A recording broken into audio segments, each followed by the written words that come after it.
Tangerine est un film réalisé par Sean Baker.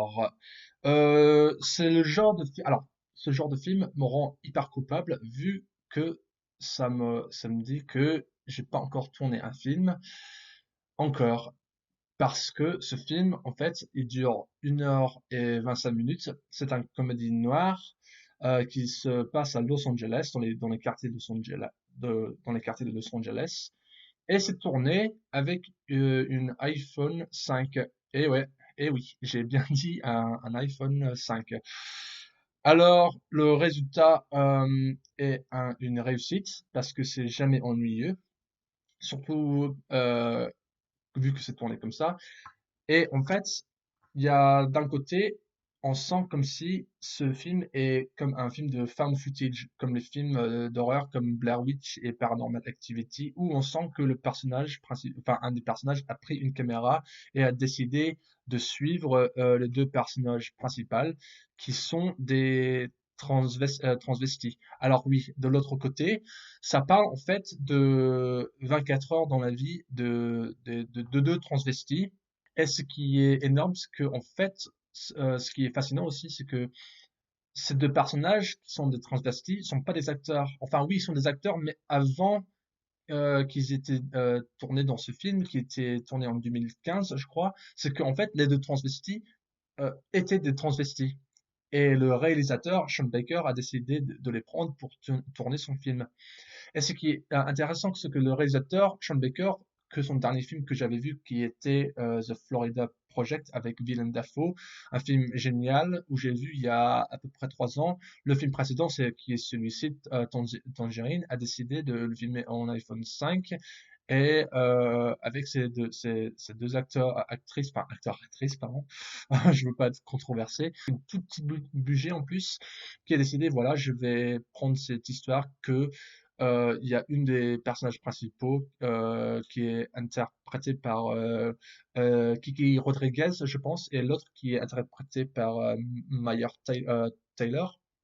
En fait, le personnage de Kiki Rodriguez, en fait, elle se fait tromper par son souteneur et elle décide avec son pote de le poursuivre. Pendant, on a une autre histoire qui parle d'un chauffeur de taxi qui est en train de tromper sa femme avec des transvestis. Et ça se passe le jour avant, la soirée de Noël, le jour avant Noël.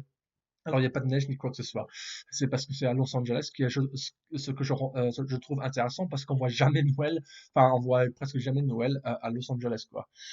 Et surtout dans les quartiers de ghetto. Alors, ce qui est complètement, que ça se voit immédiatement déjà, c'est qu'en fait, le réalisateur, Sean Baker, a vraiment pris de l'inspiration par rapport à les films de John Cassavetes, qui est en fait le roi du cinéma indépendant. Et ça se voit par sa manière de tourner où en fait presque tous les plans séquences sont tournés avec la main, quoi, ou avec un Steadicam. Et le résultat, c'est une réussite parce que d'un côté, c'est hyper drôle, mais en même temps, c'est laid, quoi. Parce que c'est un monde où c'est crade, c'est vicieux, c'est pas agréable à regarder, même s'il y a un côté très optimiste. Et ce que je veux dire par cela, c'est qu'en fait, excuse-moi, il y a beaucoup de lumière de la même façon où, en fait ça se passe plus ou moins dans la journée et peu dans le soir, mais comme le film de genre Steven Soderbergh avec son film Trafic ou certains films de Wong Kar-wai, en fait la lumière est vraiment à fond où il y a beaucoup d'orange et même tiens Spring Breakers comme une forme de style euh, comme un style qui est similaire, ou les films qui étaient tournés par Benoît Deby, qui est un régulier de genre Gaspard Noé, et qui a fait le dernier film de Jacques Audiard, Les Frères Sister, où c'est vraiment du lumineux avec beaucoup d'orange. On sent presque que c'est comme métaphoriquement, c'est comme un jus d'orange en fait. Le film ressemble comme un jus d'orange. Et ce qui est génial, c'est que c'est filmé avec une iPhone 5 et ça se voit que c'est un film d'auteur et ça ressemble un peu dans le même style que The Florida Project, Florida Project, le dernier film de John Baker. En même temps, ce qui est intéressant, c'est qu'il y a un côté mélancolique et dramatique du film parce qu'il y a une tristesse dedans, mais c'est mélangé avec une grosse sens de l'humour. Et ça monte en fait, le film monte pendant que les deux personnages principaux poursuivent le souteneur et ça fait collision à les autres personnages. Et c'est juste hilarant à regarder. Du coup, le film consiste aussi avec une BO qui est mis à la volume max et ça vient de nulle part par rapport à les scènes qui se passent. Et ça fait penser vraiment beaucoup, surtout à la manière comment c'est filmé des premiers films du cinéaste danois Nicolas Winding Refn, surtout les films Pusher, où il y a une énergie dedans, où le caméra c'est complètement c'est comme si que quelqu'un a pris un caméra et a décidé de jouer avec pendant en train de filmer les deux personnages, les personnages principaux, comme un film de documentaire. Ça fait un peu quasi documentaire ce film. Et surtout les films Pusher de Refn aussi. Comme le film de Richard Linklater, Boyhood, où le film était tourné genre dans 12 ans, avec le même personnage principal, ou comme le film qui était tourné en une prise de Sebastian Schipper, Victoria, un film sous-estimé, et que c'est pas autant vu que ça devrait être, parce que je trouve que Victoria de Sebastian Schipper, qui était sorti en 2014-2015, est un chef-d'œuvre absolu, et je vous le conseille à voir.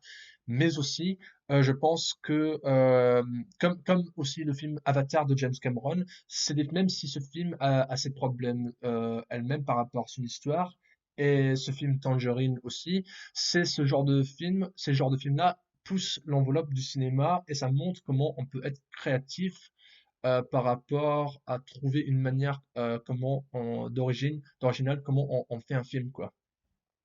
Plus que Netflix, plus que les films originaux de Netflix ou les films de streaming, c'est ce genre de créativité qui pousse l'enveloppe du cinéma. Et Tangerine ne fait pas d'exception.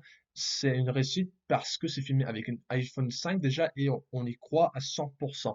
Et c'est pour ça que il y a une énergie, il y a une mélancolie, euh, il y a une comédie, mais genre grande, et il y a une absurdité complètement dingos, et c'est pour cela que je mettrais Tangerine de Sean Baker un 4 sur 5.